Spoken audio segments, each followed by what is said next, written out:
Welcome back to the King of the Beta semifinals. It's ROOTCatZ against WWMorroW, and right now, Catz is already looking a little bit in a concerning position given that morroW absolutely raffle-stomped him in game number 1. Catz, though, does tread this very thin line where his creative builds, if they do get off correctly, if they pop off on the correct foot, if the damage that was needed to be dealt does get dealt, we see some of the most creative and successful plays from Catz out of really any Zerg that's on the beta right now. But when creative new school things backfire, they have a tendency to backfire hard.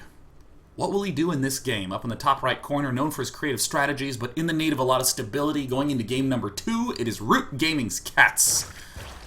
And down in the bottom left-hand corner, from Team Western Wolves with extremely solid mech play, showing his solidness in the previous game, it's morroW. You know, I really do like the response that morroW had. He went for the mines for defense as he continued to tech up to the starport, but didn't really build Banshees, just went for Vikings, Marauders.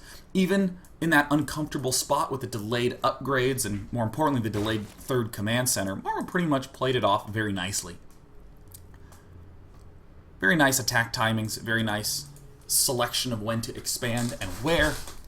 And really, in my eyes, the big question is, does morroW have the defense that he needs to stay alive on Daybreak? In the round of 8 matches, morroW actually lost a game to Hydra on this map. Hydra going for very fast drops with all those plentiful roaches and speed hydras. Really was a little bit too much for morroW to handle, and he ended up tapping out in that series. In this game, it looks like Catz is going for something a little more standard with his hatch first opening. As much as the Swarm hosts are used in the Zerg versus Protoss matchup, I'm still kind of not seeing their utility in Zerg versus Terran. I mean, so much of it is going to be Marine Marauder play still, even though there is going to be mech. I think that, as we saw last game, Hellion still proved to be incredibly difficult. Only at 3 bases or more am I really starting to feel like Swarm hosts are acceptable against a meching player, but against Bio, I mean, they just dart right around and there's nothing you can do. Bio easily splits up and runs right away from the Swarm hosts. Infestors, Ultras, Lings, all those things seem a lot more useful. So with no gas taken, it's already looking like a 4-queen opening. Really reasonable on this map as we have the easy path to the 3rd base. morroW taking his early expand, taking his early double refinery. I even think that he could have gotten away with skipping Supply Depot 2 and opting to build these 2 refineries first. I mean, let's be honest. Really, no Zerg is going to be rushing you with Zerglings at this point. And even if they are, you have an SCV. You can spot it, assuming he doesn't die. And die, it looks like he will. Got him. 2.95, and the SCV move speed is what? It's 2.81. Oh, that's so cruel. Their fate's already being pre-decided by Dustin Browder, David Kim, the knob togglers at Blizzard Balance Design. I will note, I desperately want that on my business card. Day 9, Sean Plott, knob toggler at Day 9 TV. With the 2 extractors going down at 5 minutes, it's kind of early. How many queens are we working with? It looks like 4. This may very well be the classic fast double upgrade with Zergling speed and a fast 3rd. It's the cut every corner build. It's the, I'm assuming you're going to do light contain pressure with Hellion instead of aggressive attack pressure with barracks units. So I'm going to get away with just a couple of queens and then tech to everything. There's the insta-starport from morroW. Now, on this map, I actually do quite like going for Hellion Banshee with this sort of swiftness. Ooh, and a mine coming up. Mines can actually be brutal if you get them really quickly because you can send your Hellion up here to ensure there's no Zergling and then burrow the mine right here next to where the expand would be. Or hell, even under the expansion. And without any detection, it's a tough cookie to crack. Assuming that you are, in fact, a cookie cracker. I guess it's a tough nut to crack. Thank you. It's a tough cookie to chew, a tough nut to crack, a tough piece of food to manipulate. Looks like we're already seeing more of these cool build orders coming out of Catz, researching the range upgrade, going for the Roach Warren. Burrow also coming up very swiftly. Creep being spread by those forward pair of queens. The trio will easily be able to repel basic Hellion pressure with this Banshee coming out. I'm increasingly of the opinion that Banshee pressure will not be as common in Heart of the Swarm as it is in Wings of Liberty. I mean, certainly it's good. I mean, your third command center coming up, the Banshee's going to be able to do a little bit of contained pressuring, but two-basing plays becoming a lot more common, a lot more popular as the Hellion, or excuse me, the Mutalisk is so much more powerful with its speed and health regen. And we're even seeing players, I mean, on fast 2-base, just pretty basically get up a fast Overseer. Spot down all the Widow Mines, take them all out. And not to mention, Overlord Speed is now a hatchery tech upgrade. You can pop right in, see exactly what the Terran player is doing, and punish him accordingly. Widow Mines Burrow at the front of the base. It's looking like a very defensive play, and yes, there's the Overseer there to easily spot that mine and absorb a little bit of damage. Morrow's actually not doing too terribly much in the harassment front. 2 Hellions, 1 Banshee. Mines for defense. It's looking like a pretty normal game. I'm just curious what Catz has planned with all these roaches. I mean, is he even going to go for the Tunneling Claws upgrade? Used to be very popular in the early days of Wings of Liberty when Mech was still around. Lucira used it a ton. Lena actually still uses it quite a lot. And a mine. Ugh, misplaced mine from Morrow. There's the infestation pit going down. Given the timing of this third, the real lack of gas up in the bank, doesn't look like Catz is going to be going for Infestor. It looks like Catz is actually going to be going for very fast Swarm Host. And with that Burrow upgrade, he actually has some way to combat against these Banshees. He is moving forward fast. Holy cow. Is he actually just going to go for it? He's just going to drill the front. What a weird attack timing. This is designed to beat players who go a little bit too heavy on the metal. A lot of SCVs falling. Roaches are getting picked off. Hellbat mode has been engaged with this third command center. It's not going to be as easy to just burrow and run. But it looks like Catz still burrowing the weakened ones. Almost tempting the opponent to do a scan. Yeah, I mean, that sort of scan is not as useful. Oh, looks like he's definitely going to delay the third base, especially with that Overseer there. And look, in the midst of all this, wow, wait, really going for Infestors?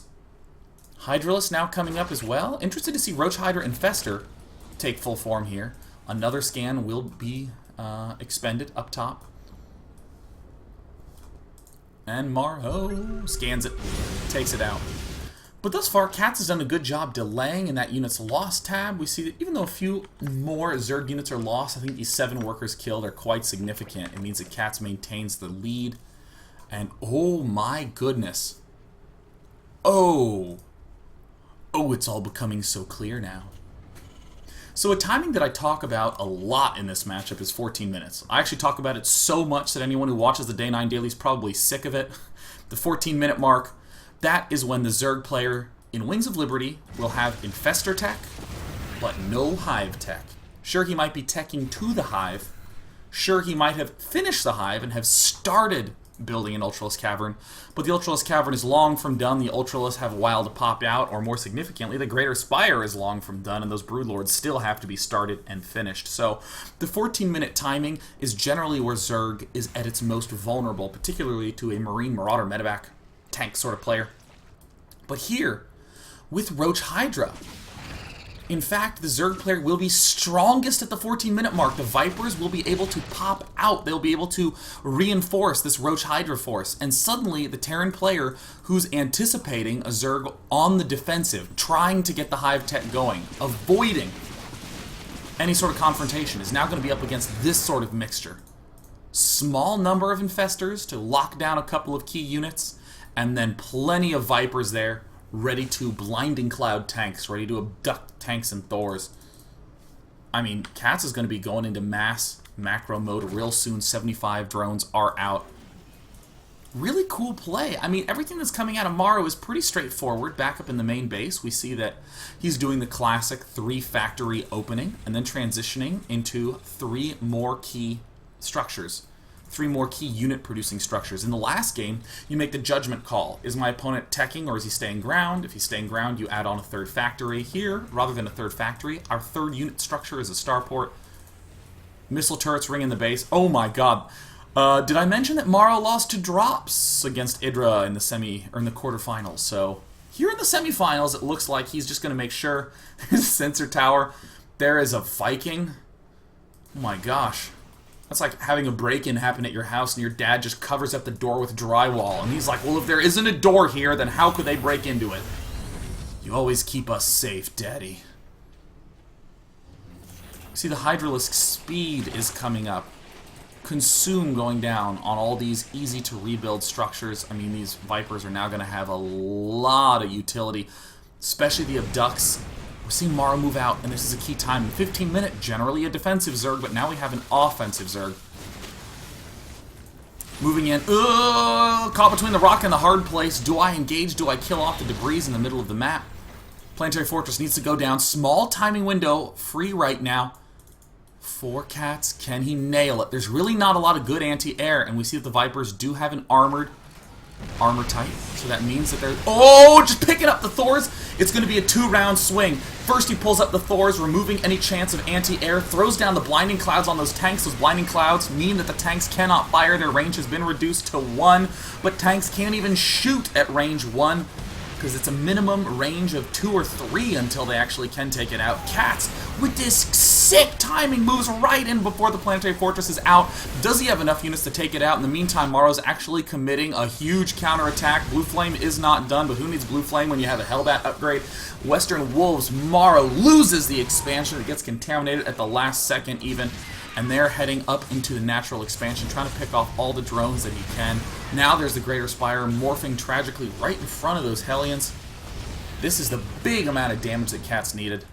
Continuing to stream right in, lobbing out a couple of infested Terrans. I mean, fungal growth not really needed against mech, not as necessary as it is against infantry. And wow, Catz is just blasting the front down. Nice building placement from MorroW. He's desperately trying to siege up. He has the Hellbats at the front lines, trying to take some damage out. Dealing quite a bit of pain with just 2 tanks at the backside, 1 tank at the ramp. I mean, this is looking to be a real difficult spot for MorroW to be in. His front is essentially in shambles. 21 more roaches in production. In that unit tab, we see it's 52 workers. 50 now. Gosh, tumbling down. 49. MorroW losing a lot of workers. Catz is just going to go rally-ho. Rolling in with as many units as he can. Oh yeah, he has Burrow. Well, that's certainly a real problem. 5th base going down. What's an attack without an expand behind it? Vipers continue to consume the hatch tech.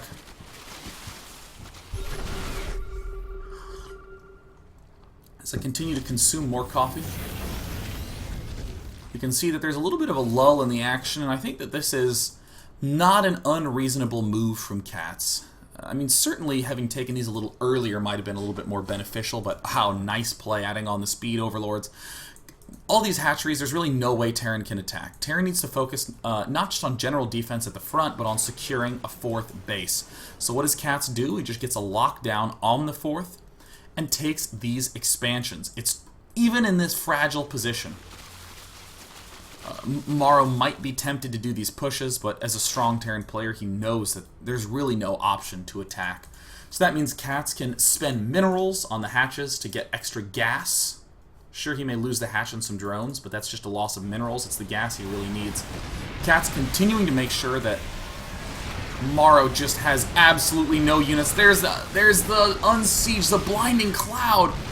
Rips it apart. Right now, MorroW really wishing he had some Templar with feedback to be able to keep this alive. We see the repair is very strong, keeping those tanks alive. The Roach Force will fall, but this was all a ploy, so that way Catz could get more Corruptors up, 8 in production. A couple more Roaches being built, but now as these bases are popping up, Catz is going to start getting a wicked amount of gas. I mean, he already has 10 geysers up. If he can get 14 geysers, he can essentially avoid building Roaches and Lings for the rest of the game. Scan from MorroW does reveal the creep tumors, but more importantly reveals the inevitability of terrifying things to come. tanks unsiege microing against Roach Hydra will not work at all. I mean, at this point, it's just a matter of time for Catz. Morrow's desperately trying to move forward, but Command Center can't land on that creep. It's like a giant purple banana peel. He'll slip and fall, and embarrassment is one thing a Command Center cannot handle. So Catz steps right up to the front lines, dead broke on gas, not dead broke on ways to get more gas. In the bottom right, these geysers still have not really been churned into overdrive mode yet. But 3-3 upgrades are coming out. Catz continuing to rely mainly on that Roach Hydra force. Corruptor count, not nearly high enough to deal with this Viking count. I mean, Morrow's just going to easily kite this, pick off a little here and there. But Catz is actually probably beginning to trade inefficiently. The Terran will actually begin to get an edge when the unit's lost, but this doesn't matter. Catz is just keeping Terran on 3 base. And it's 1, 2, 3, 4, 5, 6, 7 base Zerg. And 7 is quite a bit larger than 3. Especially if you're working in the decimal system. I mean, Catz is looking very, very solid. I mean, this is a straightforward game, and it was really solid. Solid was the missing piece to Catz's play in game number 1.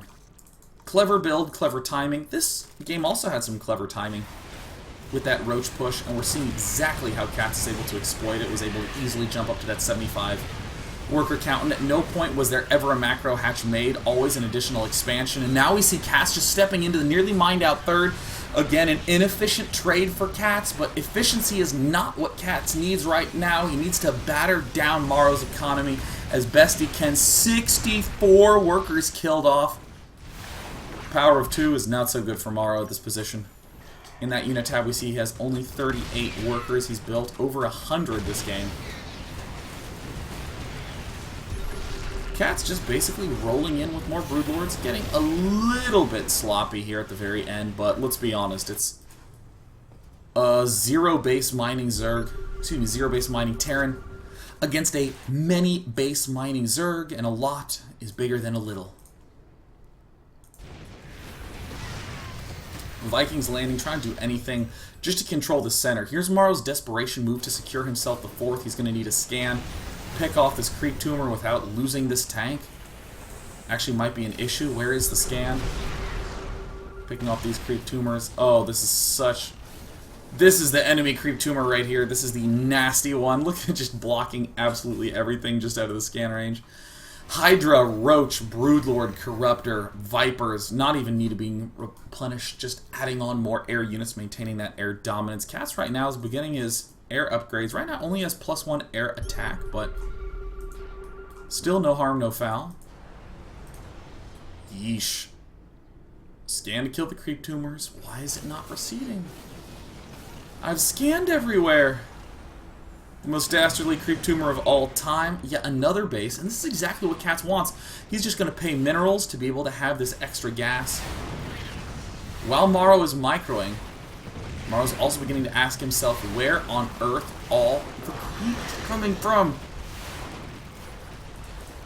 Gosh, Morrow even has the 2 armor. Still can't deal with the Corruptors. Hydra's starting to step in. Changelings being dropped to try to bait Morrow into killing off some of his own units. This is the excellent positioning that Mech is known for. With these tanks spread out like this and no blinding cloud, there's almost no way that Catz can break this, even with a huge ground force. But it's the hero tumor.